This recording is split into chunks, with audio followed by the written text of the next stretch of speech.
ದೇವರ ಕೃಪೆ ಸಂಪೂರ್ಣವಾಗಿರ್ತಕ್ಕಂಥ ಕೃಪೆ, ಅದು ಶಾಶ್ವತವಾದಂಥ ಕೃಪೆ, ಬಾಳಿಗೆ ಬೆಳಕನ್ನು ನೀಡುವ ಕೃಪೆ, ಯೇಸು ಸ್ವಾಮಿಯ ಕೃಪೆ. ಅದು 7ನೇ ಪಾಠ ವೀಕ್ಷಿಸಿ ದೇವರ ಆಶೀರ್ವಾದವನ್ನ ಪಡೆಯಿರಿ.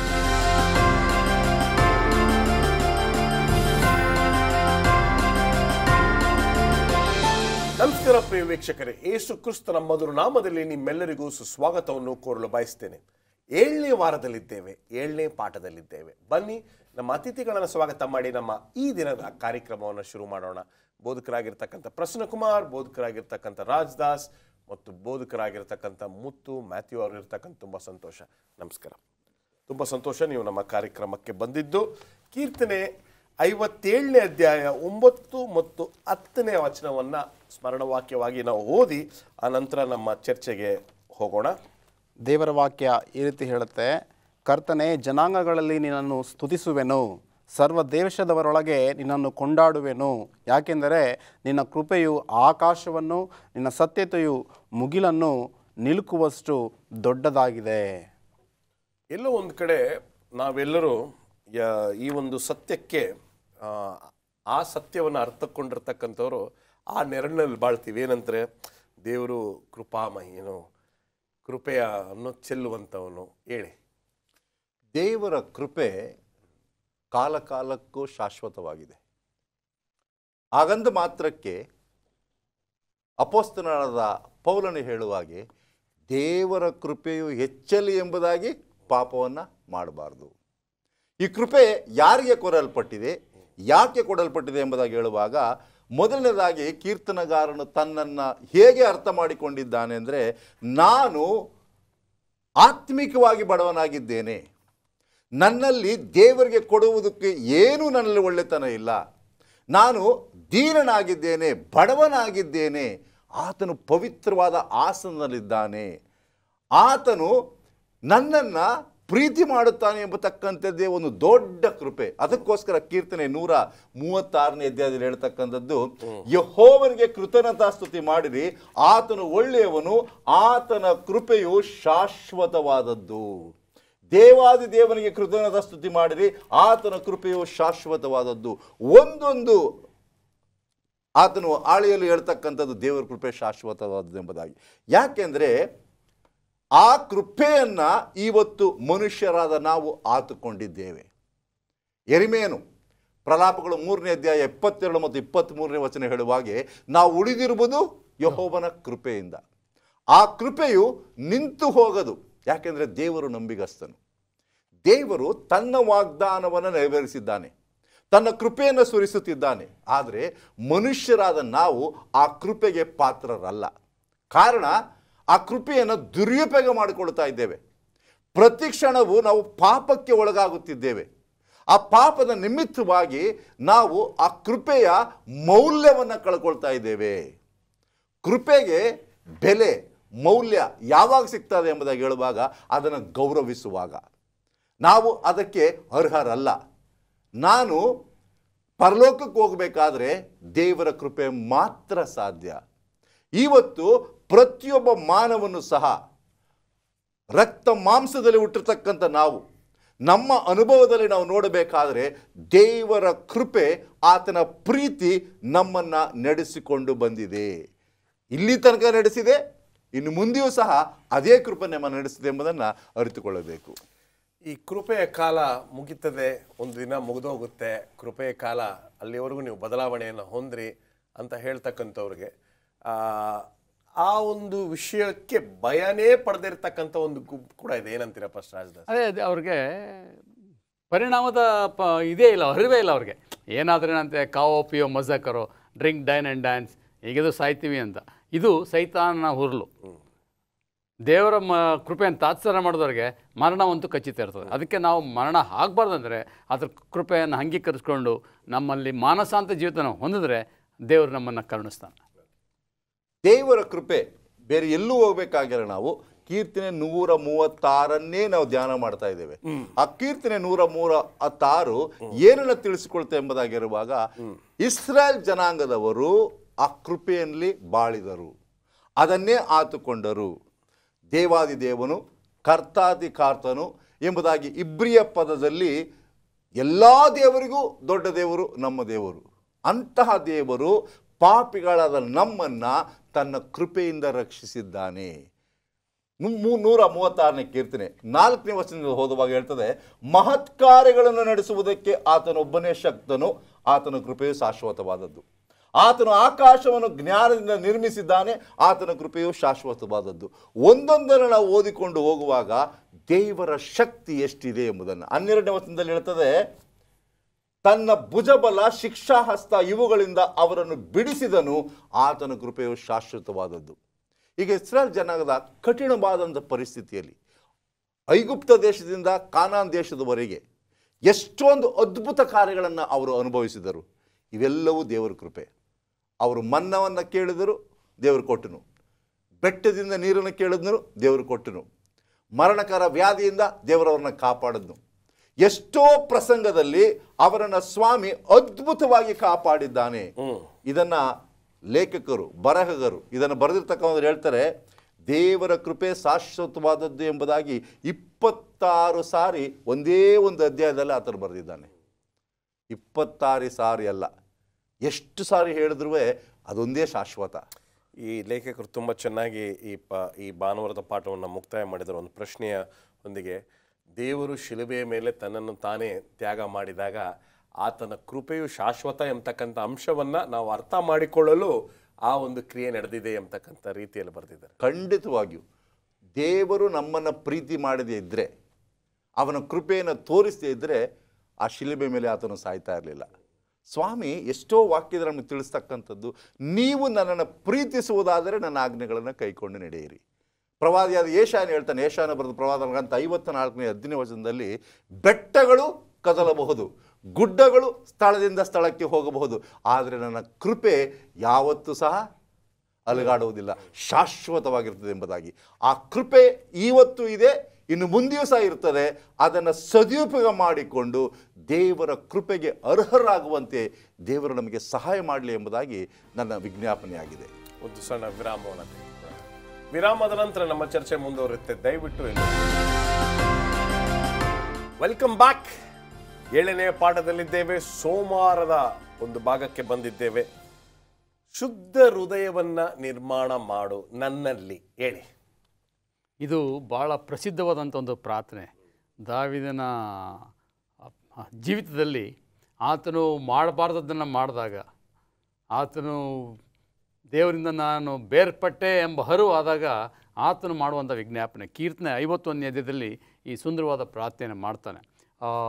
ಪ್ರಾರ್ಥನೆ ಅಂತ ಹೇಳಿದ್ರೆ, ಪ್ರೀತಿ ಸ್ವರೂಪನಾದ ದೇವರೇ ನನ್ನನ್ನು ಕರುಣಿಸು, ಕರುಣಾನಿಧಿಯೇ ನನ್ನ ದ್ರೋಹವನ್ನೆಲ್ಲ ಅಳಿಸಿಬಿಡು, ನನ್ನ ಪಾಪವನ್ನು ಸಂಪೂರ್ಣವಾಗಿ ತೊಳೆದು ಬಿಡು, ನನ್ನ ದೋಷವನ್ನು ಪರಿಹರಿಸಿ ನನ್ನನ್ನು ಶುದ್ಧಿಗೊಳಿಸು ಅಂತ ಹೇಳ್ತಾನೆ. 10ನೇ ವಚನದಲ್ಲಿ ಹೇಳ್ತಾನೆ, ದೇವರೇ ನನ್ನಲ್ಲಿ ಶುದ್ಧ ಹೃದಯ ನಿರ್ಮಿಸು, ನನಗೆ ಸ್ಥಿರಚಿತ್ತವನ್ನು ಅನುಗ್ರಹಿಸಿ ನನ್ನನ್ನು ನೂತನಪಡಿಸು. ಈ ಕನ್ನಡದಲ್ಲಿ ಹಾಗೆ ಹೇಳುತ್ತೆ, ಆದರೆ ಇಂಗ್ಲೀಷಲ್ಲಿ create in me A clean heart ಅಂತ, ನನ್ನಲ್ಲಿ ಶುದ್ಧ ಹೃದಯವನ್ನು ಏನು ಮಾಡು, ಉಂಟು ಮಾಡು ಅಂತೇಳಿ. ಇಬ್ರಿಯ ಭಾಷೆಯಲ್ಲಿ ಕ್ರಿಯೇಟ್ ಅನ್ನೋಕ್ಕೆ ಬಾರ ಅಂತ ಹೇಳ್ತಾರೆ. ಬಾರ ಅಂದರೆ ಆದಿಯಲ್ಲಿ ಇನ್ ದ ಬಿಗಿನಿಂಗ್ ಗಾಡ್, ಬಾರ ಅಂದರೆ ಎಲೋ ಹಿಮ್, ಬಾರ ಅಂದರೆ ಈ ದೇವರು ಸೃಷ್ಟಿ ಮಾಡ್ದ ಅಂತೇಳಿ. ಸೊ ಇವತ್ತು ನಮ್ಮ ಹೃದಯ ಹೊಲಸಾಗಿದೆ. ಆ ಹೊಲಸಾದ ಹೃದಯನ ಸರಿಪಡಿಸೋದು, ಶುದ್ಧಪಡಿಸೋದು ಕೆಲಸ ಮನುಷ್ಯರ ಕೈಲಿ ಯಾರ ಕೈಲೂ ಸಾಧ್ಯ ಇಲ್ಲ, ಅದು ದೇವ್ರ ಕೈಲಿ ಮಾತ್ರ ಸಾಧ್ಯ. ಈತನು ಏನು ಮಾಡ್ದ ಪಾಪ ಅಂದರೆ ಅದು ದೇವ್ರ ವಾಕ್ಯಕ್ಕೆ ವಿರುದ್ಧವಾಗಿತ್ತು, ಮರಣ ಶಿಕ್ಷೆ ಆಗಬೇಕಾಗಿತ್ತು.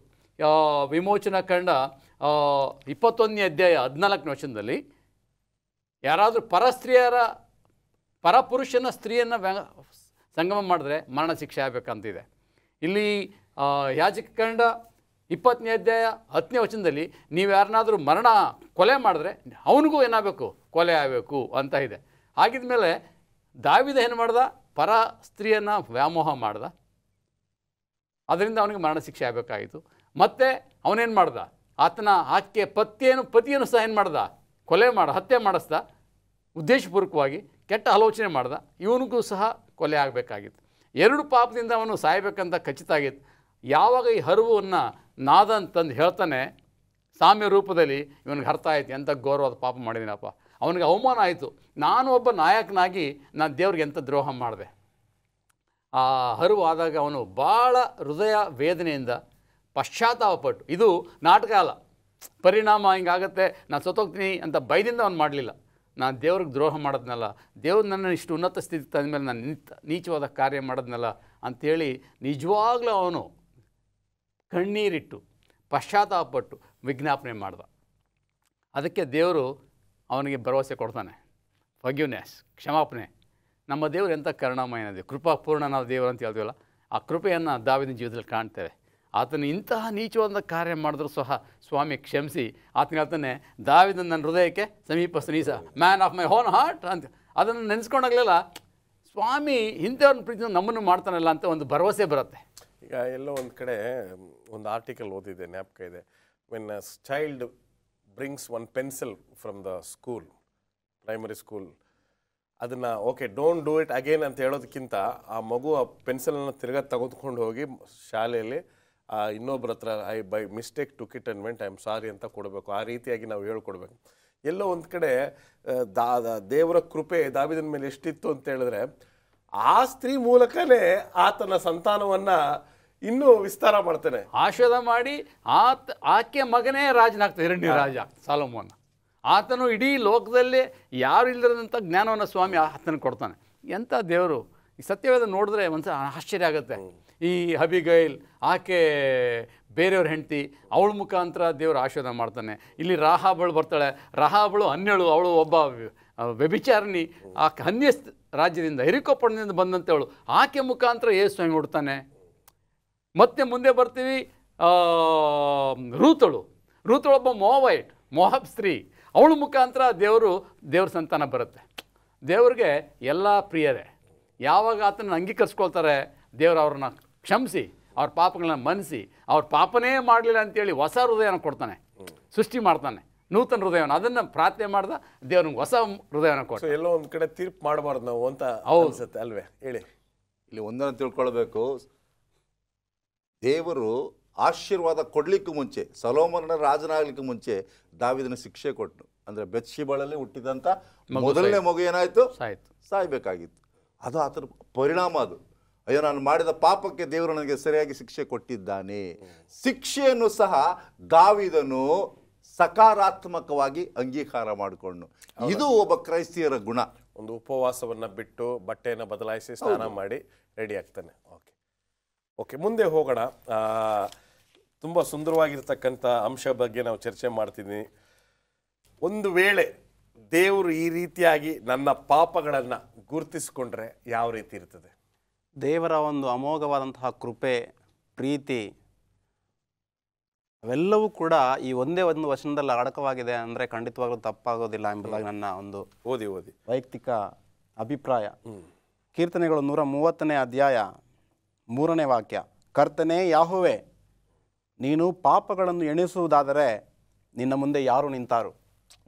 ಭೂಮಿ ಆಕಾಶಗಳಲ್ಲಿ ಆತನ ಮುಂದೆ ನಿಲ್ಲಲಿಕ್ಕೆ ಯಾರೂ ಕೂಡ ಇರೋದಿಲ್ಲ. ಒಂದು ವೇಳೆ ಆತನು ಪಾಪಗಳನ್ನು ಲೆಕ್ಕಿಸುವುದಾದರೆ, ಆತನ ಒಂದು ಪ್ರೀತಿ, ಆತನ ಒಂದು ಕರುಣೆ ಎಷ್ಟು ಅಪಾರವಾದದ್ದು, ಎಷ್ಟು ಮಿಗಿಲಾದದ್ದು, ಎಷ್ಟು ಅತ್ಯುನ್ನತವಾದದ್ದು ಎಂಬುದನ್ನು ಅರ್ಥೈಸಿಕೊಳ್ಳಲು ಇದು ಒಂದೇ ಒಂದು ವಚನ ಸಾಕು. ದೇವರ ವಾಕ್ಯ ಸ್ಪಷ್ಟವಾಗಿ ಹೇಳ್ತಿದೆ, ನೀನು ಸ್ವಾಮಿ ಒಂದು ವೇಳೆ ಪಾಪಗಳನ್ನು ಲೆಕ್ಕಿಸುವುದಾದರೆ ನಿನ್ನ ಮುಂದೆ ಯಾರು ನಿಂತಾರು ಕರ್ತನೆ? ಆದ್ದರಿಂದ ನಾವು ಆತನ ಕೃಪೆ ಎಷ್ಟು ಅಪಾರವಾಗಿದೆ ಮಾನವನ ಮೇಲೆ ಎಂಬುದಾಗಿ ಈ ಒಂದು ವಚನದ ಮುಖಾಂತರ ನಾವು ಅರ್ಥೈಸಿಕೊಳ್ಳಬೇಕಾಗಿದೆ. ಅಷ್ಟೇ ಅಲ್ಲ, ನಾವು 5ನೇ ವಚನಕ್ಕೆ ಹೋಗುವಾಗ ನಾವು ನಾನು ಯೆಹೋವನನ್ನು ಎದುರು ನೋಡುತ್ತೇನೆ, ನನ್ನ ಪ್ರಾಣವು ಆತನನ್ನು ಕಾದುಕೊಂಡಿದೆ, ಆತನ ನುಡಿಯನ್ನು ನಿರೀಕ್ಷಿಸಿಕೊಂಡಿದ್ದೇನೆ. ಅಂದರೆ ಇಲ್ಲಿ ದಾವೀದನು ಹೇಳ್ತಿರೋ, ಈ ಕೀರ್ತನೆಗಾರನು ಹೇಳ್ತಿರೋವಂತಹ ಮಾತೇನಪ್ಪ ಅಂತಂದರೆ, ಸ್ವಾಮಿ ನಾನು ನಿನ್ನನ್ನು ಎದುರು ನೋಡ್ತಾ ಇದ್ದೇನೆ, ಸ್ವಾಮಿ ನಿನ್ನ ಕೃಪೆಗಾಗಿ ನಾನು ಕಾದುಕೊಳ್ತಾ ಇದ್ದೇನೆ, ನನ್ನನ್ನು ಕರುಣಿಸು ಎಂಬಂತಹ ಕೂಗನ್ನು ಇಲ್ಲಿ ದಾವೀದನು ವ್ಯಕ್ತಪಡಿಸೋದನ್ನು ನಾವು ಕಾಣ್ತಾ ಇದ್ದೇವೆ. ಅಷ್ಟೇ ಅಲ್ಲ, 4ನೇ ವಚನವನ್ನು ನಾವು ನೋಡ್ತೇವೆ, ನೀನು ಪಾಪವನ್ನು ಕ್ಷಮಿಸೋನಾದ್ದರಿಂದ ಮನುಷ್ಯರ ಭಯಭಕ್ತಿಗೆ ನೀನು ಪಾತ್ರನು. ದೇವರೇ, ನೀನು ಪಾಪವನ್ನು ಕ್ಷಮಿಸೋನು, ಆದ್ದರಿಂದ ನೀನು ಮನುಷ್ಯರ ಒಂದು ಭಯಭಕ್ತಿಗೆ ಪಾತ್ರನು ಎಂಬುದಾಗಿ ಇಲ್ಲಿ ದಾವೀದನು ಬಹಳ ಸೊಗಸಾಗಿ ಹೇಳೋದನ್ನು ನಾವು ಕಾಣ್ತೇವೆ. ಅದೇ ರೀತಿ 8ನೇ ವಚನ, ಆತನೇ ಇಸ್ರಾಯೇಲರನ್ನು ಅದರ ಸಕಲ ಪಾಪಗಳಿಂದ ವಿಮೋಚಿಸುವನು ಎಂಬುದಾಗಿ ಬರೆಯಲ್ಪಟ್ಟಿದೆ. ಆತನೇ, ಯೆಹೋವ ದೇವರೇ ನಮ್ಮ ಒಂದು ಪಾಪವನ್ನು ಪರಿಹಾರ ಮಾಡಿ ನಮ್ಮನ್ನು ವಿಮೋಚಿಸುವಾತನಾಗಿದ್ದಾನೆ ಎಂಬುದನ್ನು ದಾವೀದನು ಇಲ್ಲಿ ಸ್ಪಷ್ಟಪಡಿಸ್ತಾ ಇದ್ದಾನೆ. ಎಲ್ಲೋ ಒಂದು ಕಡೆ ಇದೊಂಥರ ಕಾಷನ್ ಥರ ನಮಗೆ ಒಂದು ದೇವರು ನೇರವಾಗಿ ಎಚ್ಚರಿಕೆಯ ಗಂಟೆಯನ್ನು ಈ ಮೂಲಕ ತಿಳಿಸಿದ್ದಾನೆ. ನೋಡಪ್ಪ, ನಿನ್ನ ಪಾಪಗಳನ್ನು ಲೆಕ್ಕ ಹಾಕಿದ್ರೆ ನಿನಗೆ ಮರಣ ಆಗಬೇಕು. ಆ್ಯಕ್ಚುಲಿ ನೀನು ನಾಶವಾಗಿ ಹೋಗಬೇಕು. ಆದರೆ ನನ್ನ ಕೃಪೆಯಿಂದ ನೀನು ನಿಂತಿದೆಯಾ, ಸಂತೋಷವಾಗಿರು, ಹೋಗು, ಇನ್ಮೇಲೆ ಪಾಪವನ್ನು ಮಾಡಬೇಡ ಅನ್ನೋ ರೀತಿಯಲ್ಲಿ ಎಲ್ಲೋ ಬದ್ಯಸ್ಥ ಕೊಳದಲ್ಲಿ ಅವನಿಗೆ ಹೇಳದಂಥ ಒಂದು ವಿಷಯ ನನಗೆ ಕೇಳಿಸ್ತಾ ಇದೆ. ದೇವರು ಖಂಡಿತವಾಗ್ಲೂ ನಮ್ಮನ್ನು ನಡೆಸ್ತಾನೆ. ಮುಂದಿನ ಭಾಗದಲ್ಲಿ ಇನ್ನೂ ಸ್ವಲ್ಪ ವಿಚಾರಗಳನ್ನು ಚರ್ಚೆ ಮಾಡೋಣ. ಒಂದು ಸಣ್ಣ ವಿರಾಮಕ್ಕೆ ಸಮಯ ಆಗಿದೆ. Welcome back. ಈ ಅಂತಿಮ ಭಾಗದಲ್ಲಿ ಇನ್ನೊಂದು ಮುಖ್ಯವಾಗಿರ್ತಕ್ಕಂಥ ಅಂಶವನ್ನು ನಾವು ಚರ್ಚೆ ಮಾಡಲಿಕ್ಕೆ ಹೋಗ್ತಾ ಇದ್ದೀವಿ. ಕೃಪೆಯ ಚಿಹ್ನೆ ಆಗಿರ್ತಕ್ಕಂಥದ್ದು ನಮ್ಮ ದೇವರಿಗೆ ಸ್ತುತಿಯನ್ನು ಸಲ್ಲಿಸಬೇಕಾಗಿದೆ. ನಾವು ಹೇಳಿ, ದೇವರ 2 ಗುಣಲಕ್ಷಣಗಳನ್ನು ಕಾಣ್ತೇವೆ. ಈಗಾಗಲೇ ನಾವು ಕೃಪೆ ಬಗ್ಗೆ ಮಾತಾಡ್ತಿದ್ದೇವೆ. ಆ ದೇವರು ಕೃಪಾಪೂರ್ಣನ್ ಮಾತ್ರ ಅಲ್ಲ, ಆತನು ವೈಭವ ವ್ಯಕ್ತಿ, ಮೆಜೆಸ್ಟಿಕ್ ಅಂತ ಹೇಳಿದ್ರೆ ಅದ್ಭುತವಾದಂಥ ವ್ಯಕ್ತಿ ಅಂತೇಳಿ, ಭವ್ಯವಾದಂಥ ವ್ಯಕ್ತಿ ಅಂತೇಳಿ ಕೀರ್ತನೆ 113 ಹೊತ್ತೇವೆ. ಯೆಹೋವನಿಗೆ ಸ್ತೋತ್ರ, ಯೆಹೋವನ ಸೇವಕರೇ ಸ್ತೋತ್ರ ಮಾಡಿರಿ, ಯೆಹೋವನ ನಾಮವನ್ನು ಸ್ತುತಿ ಮಾಡಿರಿ. ಇಂದಿನಿಂದ ಯುಗಯುಗಕ್ಕೂ ಯೆಹೋವನ ನಾಮವು ಕೀರ್ತಿಸಲ್ಪಡಲಿ. ಯೆಹೋವನ ನಾಮವು ಮೂಡಣಿಂದ ಪಡುವಣವರೆಗೂ ಸ್ತುತಿ ಹೊಂದಲಿ. ಯೆಹೋವನ ಎಲ್ಲ ಜನಾಂಗಗಳಲ್ಲಿ ಮಹೋನ್ನತನು, ಆತನ ಪ್ರಭಾವ ಮೇಲಿನ ಲೋಕಗಳಲ್ಲಿ ಮೆರೆಯುತ್ತದೆ. ನಮ್ಮ ಯೆಹೋವ ದೇವರಿಗೆ ಸಮನರು ಯಾರು? ಆತನು ಮಹಿಮಾಸ್ಪದದಲ್ಲಿ ವಾಸ್ತಕ್ಕಂಥ ದೇವರು, ಮೆಜೆಸ್ಟಿಕ್. ಆತನಿಂದ ಒಂದು ಶ್ರೇಷ್ಠವಾದ ದೇವರು ಯಾರಿಲ್ಲ ಅಂತೇಳಿ ಕೀರ್ತನೆಗಾರನು ಹೇಳ್ತಾನೆ. ಅಂತಹ ದೇವರಿಗೆ ಸ್ವಾಮಿ ನಮ್ಮಂಥ ಪಾಪಿಗಳಿಗೆ ವಿಜ್ಞಾಪನೆ ಮಾಡಲಿಕ್ಕೆ ಒಂದು ಅವಕಾಶ ಕೊಟ್ಟಿದ್ದಾನೆ. ಕೀರ್ತನೆ 123ನೇ ಅಧ್ಯಾಯದಲ್ಲಿ ಭಾಳ ಸ್ಪಷ್ಟವಾಗಿ ಹೇಳ್ತಾನೆ, ಪರಲೋಕದಲ್ಲಿ ಆಸೀನನಾಗಿರುವ ಆತನೇ, ನನ್ನ ಕಣ್ಣುಗಳನ್ನು ನಿನ್ನ ಕಡೆಗೆ ಎತ್ತಿದ್ದೇನೆ. ಯಜಮಾನನ ಕೈಯನ್ನು ದಾಸನ ಕಣ್ಣುಗಳು, ಯಜಮಾನಿಯ ಕೈಯನ್ನು ದಾಸಿಯ ಕಣ್ಣುಗಳು ನೋಡುವ ಪ್ರಕಾರವೇ ನಮ್ಮ ಕಣ್ಣುಗಳು ನಮ್ಮ ಯೆಹೋವ ದೇವರನ್ನು ನೋಡುತ್ತಾ ಆತನ ಕಟಾಕ್ಷವನ್ನು ನಿರೀಕ್ಷಿಸಿಕೊಂಡಿವೆ. ಯೆಹೋವನೇ ನಮ್ಮನ್ನು ಕಟಾಕ್ಷಿಸು. ಅಪಮಾನ ಹೊಂದಿ ನಮಗೆ ಸಾಕಾಯಿತು. ಲೋಕ ಭೋಗಿಗಳ ಹಾಸ್ಯದಿಂದಲೂ ಗರ್ವಿಷ್ಠರ ನಿಂದೆಯಿಂದಲೂ ನಮ್ಮ ಮನಸ್ಸು ಬೇಸತ್ತು ಹೋಯಿತು. ಈ 2 ಅಧ್ಯಾಯಗಳೇನು ಕಾಣ್ತೇವೆ, ಅಲ್ಲಿ ದೇವರ ಮಹಿಮಾಸ್ಪದವನ್ನು ಕಾಣ್ತೇವೆ. Majestic, is very Majestic, highly exalted ಅಂತ. ಈ 123ನೇದಲ್ಲಿ ಆತನು ಕೃಪಾಪೂರ್ಣನು, ಯಾರು ಆತನನ್ನು ದೃಷ್ಟಿಸ್ತಾರೆ ಅವರಿಗೆ ಸಹಾಯ ಮಾಡ್ತಾನಂತೆ. Is gracious and merciful. 2 ಗುಣಲಕ್ಷಣವನ್ನು ದೇವರದು ನಾವು ಕಾಣ್ತೇವೆ. ಇಲ್ಲಿ ಆತನ ಶ್ರೇಷ್ಠತೆ ಎಷ್ಟಿದೆ ಎಂಬುದಾಗಿ ಗೊತ್ತು. ಆದರೂ ನಮ್ಮಂಥ ಕನಿಷ್ಠರನ್ನ ಸ್ವಾಮಿ ಪ್ರೀತಿಯಿಂದ, ನೀವು ನನಗೆ ನೋಡಿದ್ರೆ ನಾನು ನಿಮಗೆ ಸಹಾಯ ಮಾಡ್ತೇನೆ. ಯಾವಾಗ ಯಜಮಾನನ ಕೈಯನ್ನು ದಾಸನ ಕಣ್ಣುಗಳು ನೋಡುತ್ತೆ, ದಾಸನಿಗೆ ಸಹಾಯ ಮಾಡ್ತಾನಂತೆ. ಆತನ ಕೈ ಯಾವಾಗಲೂ ತೆರೆದಿರ್ತದಂತೆ. ಅದಕ್ಕೆ ಸ್ವಾಮಿ ಕೀರ್ತನೆ ಏಷಯ ಪ್ರವಾದನ ಗ್ರಂಥ ಹೇಳ್ತಾನೆ, ನನ್ನ ಕೈ ಸಹಾಯ ಮಾಡಲಾಗ್ಲಿಕ್ಕಾಗದಂಥ ಮೋಟು ಕೈಯಲ್ಲ ಅಂತೆ. ಆತನ ಧಾರಾಳವಾಗಿ ಕೊಡುವಂಥ ದೇವರು. ಇವತ್ತು ದೇವರ ರಾಜ್ಯದ ಪ್ರವೃತ್ತಿ ಅಂದರೆ ಗಿವ್, ಕೊಡೋದು. ಇಹಲೋಕದ ಪ್ರವೃತ್ತಿಯನ್ನು ಪಡೆಯೋದು, ರಿಸೀವ್. ನಾವು ಕೊಡೋರಾಗಿರಬೇಕು ಹೊರತು ಪಡೆಯೋರಾಗಿರಬಾರ್ದು. ಇವತ್ತು ನಾವು ಅಂಥ ಪ್ರವೃತ್ತಿಯನ್ನು ಪಡಿಸ್ಕೊಂಡ್ರೆ ದೇವ್ರಿಗೆ ಮಹಿಮೆ ಆಗುತ್ತೆ. ನನ್ನ ಮಕ್ಕಳು ನನ್ನ ಹಾಗೆ ನನ್ನ ಗುಣಲಕ್ಷಣವನ್ನು ಅವ್ರು ಹೊಂದಿದ್ದಾರೆ ಅಂತೇಳಿ. ಇವತ್ತು ಯಾಕೆ ನಮ್ಮಲ್ಲಿ ಕೊರತೆ ಇದೆ, ಯಾಕೆ ನಮ್ಮ ಖಜಾನೆ ಖಾಲಿದೆ ಅಂತ ಹೇಳಿದ್ರೆ, ನಾವು ಕೊಡ್ತಾ ಇಲ್ಲ, ಪಡಿತಾ ಇದ್ದೀವಿ. ನಾವು ನೀಡ್ತಾ ಇಲ್ಲ, ನಾವು ಕದೀತಾ ಇದ್ದೀವಿ. ಅದಕ್ಕೆ ಸಮಸ್ಯೆ ಆಗಿದೆ. ನಾವು ದೇವರನ್ನ ಮಹಿಮೆ ಪಡಿಸ್ತಾ ಇಲ್ಲ, ಅವಮಾನ ಪಡಿಸ್ತಾ ಇದ್ದೀವಿ.